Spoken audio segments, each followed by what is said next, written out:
I'm Judy Kluger, and as Executive Director of Sanctuary for Families, it is my pleasure to welcome you all to the celebration of Beth Silverman-Yam's illustrious career at Sanctuary for Families. Most of you know Beth for much longer than I do. However, I consider myself so very fortunate to have had the opportunity to work with Beth and get to know her over the last year. I first met Beth when I was being considered for the position of Executive Director. Part of the process was to meet individually with members of the senior team. I recall meeting Beth, and one of the first questions she asked me was whether I believed that Sanctuary for Families was a feminist organization. So I was a bit taken back because I, like many others who were the beneficiaries of the opportunities provided by those before us, tend to forget that the struggle is not over. Beth reminded me that it wasn't.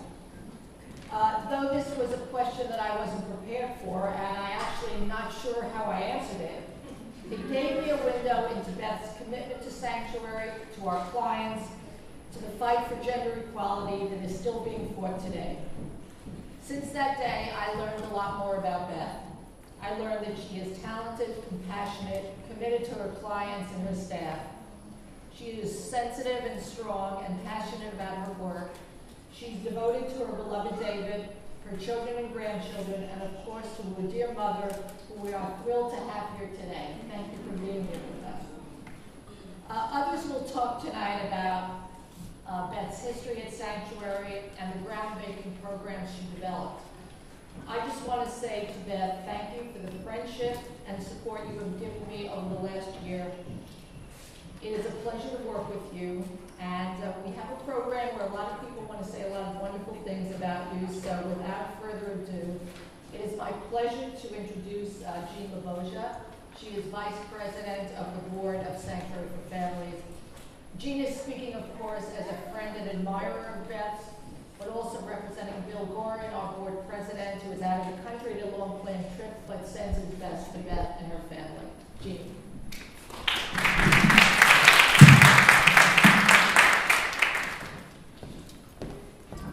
Good evening, everybody. We'll see how long I can go without dropping the mic. Tonight it's my privilege on behalf of the Sanctuary Board and also on behalf of myself to say a few words about our friend and our colleague Beth at this celebration of her retirement. I know Beth is renowned at Sanctuary for her poems, and on this occasion I have one. It's not original though, and it might well be that you've heard it in the past only as a song, not as a poem, which is the way it was originally written.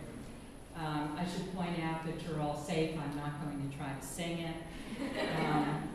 In any event, I mentioned this also to Beth a few years ago, and I hope that she doesn't remember that I did that so this doesn't become repetitive to her.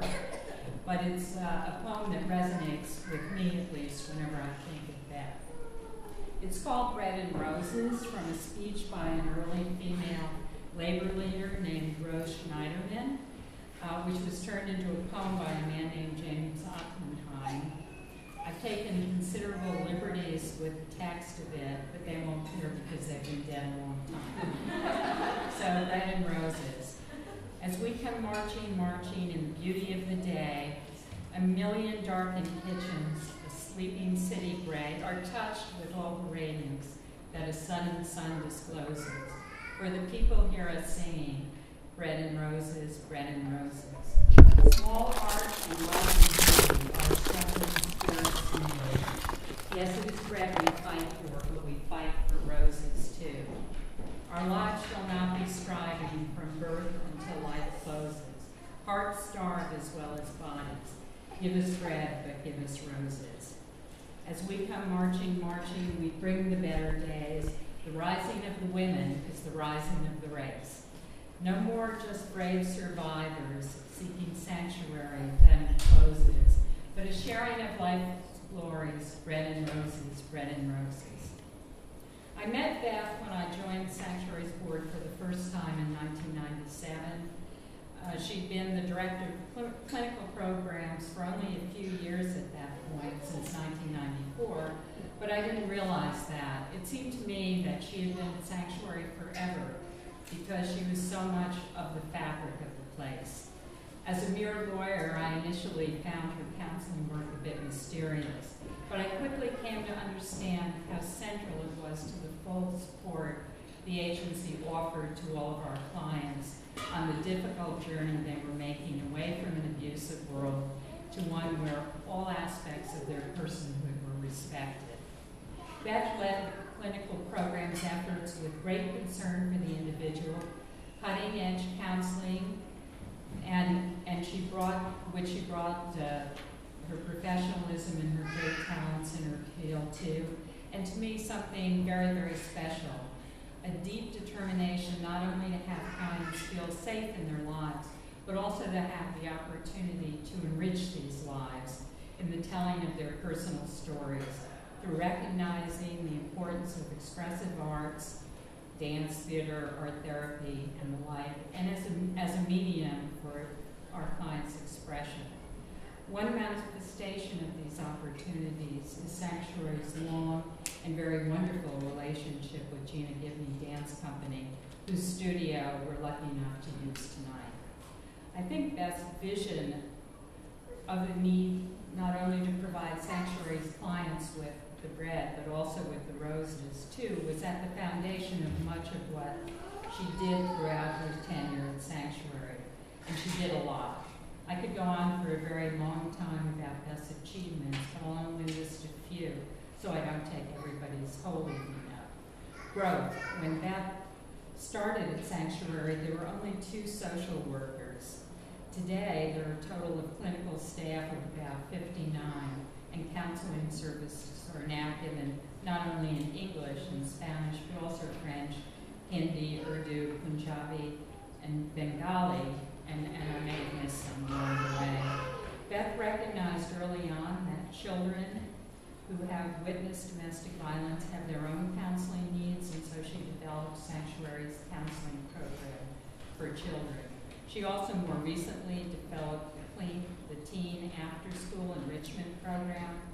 She developed the Continuing Care Program for post-emergency shelter clients. And of course it was EEP. And most recently, she participated in Sanctuary's effort to be awarded the Domestic Violence Intervention and Education Prevention Program, which will begin this spring at 9 NYCHA locations. A whole new commitment for Sanctuary, which will increase the size of our clinical staff by some 10 people. So much changed at Sanctuary's clinical program since Beth arrived in 1994. But with Beth, many things fundamentally never changed. In an increasing result-oriented world where intangibles can be hard to measure, Beth has continued on with her determination to help clients achieve the complete personhood they deserve. Through dance and other forms of expression, counseling groups where clients who share a common language and culture can also share their common experiences, parents who see the enrichment of their children's lives, and children who experience that enrichment, just to name a few of the ways in which that has happened. In short, always the roses as well as the bread. To me, this focus always on the roses may be Beth's greatest legacy. So Beth, thank you always for what you've done for Sanctuary and for its clients over these last 20 years, and for you too tonight, the roses.